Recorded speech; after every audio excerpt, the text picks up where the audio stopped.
ರಾಜಧಾನಿ ಬೆಂಗಳೂರಲ್ಲಿ ಹಾಡ ಹಗಲೇ ವ್ಯಕ್ತಿಗೆ ರೋಡ್ನಿಂದ ಹಲ್ಲೆ. ಕಲ್ಯಾಣ ನಗರದ ರಿಂಗ್ ರಸ್ತೆಯಲ್ಲಿ ನಡೆದಿರುವಂತಹ ಘಟನೆ ಕಳೆದ 31ರಂದು ನಡೆದಿರುವ ಘಟನೆ ಕುರಿತು ಯಾವುದೇ ದೂರು ದಾಖಲಾಗಿಲ್ಲ. ಸಾಮಾಜಿಕ ಜಾಲತಾಣ ಎಕ್ಸ್ನಲ್ಲಿ ಪೋಸ್ಟ್ ಮಾಡಿರುವ ವ್ಯಕ್ತಿ ರೋಡ್ನಿಂದ ಹಲ್ಲೆ ಮಾಡಿರುವ ದೃಶ್ಯ ಕಾರಿನ ಡ್ಯಾಶ್ಬೋರ್ಡ್ನಲ್ಲಿ ಸೆರೆ. ಇದೇ ವಿಡಿಯೋವನ್ನ ಸಾಮಾಜಿಕ ಜಾಲತಾಣದಲ್ಲಿ ಅಪ್ಲೋಡ್ ಮಾಡಿರುವಂತಹ ವ್ಯಕ್ತಿ ಹಲ್ಲೆಗೊಳಗಾದ ವ್ಯಕ್ತಿ ಯಾರು ಅನ್ನೋದು ಇನ್ನೂ ಕೂಡ ಪತ್ತೆಯಾಗಿಲ್ಲ.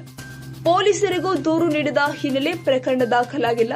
ವಿಡಿಯೋ ವೈರಲ್ ಆದ ನಂತರ ಘಟನೆ ಎಲ್ಲಿ ನಡೆದಿದೆ ಎಂಬುದರ ಮಾಹಿತಿ ಕಲೆ ಹಾಕ್ತಾ ಇದ್ದಾರೆ ಪೊಲೀಸರು.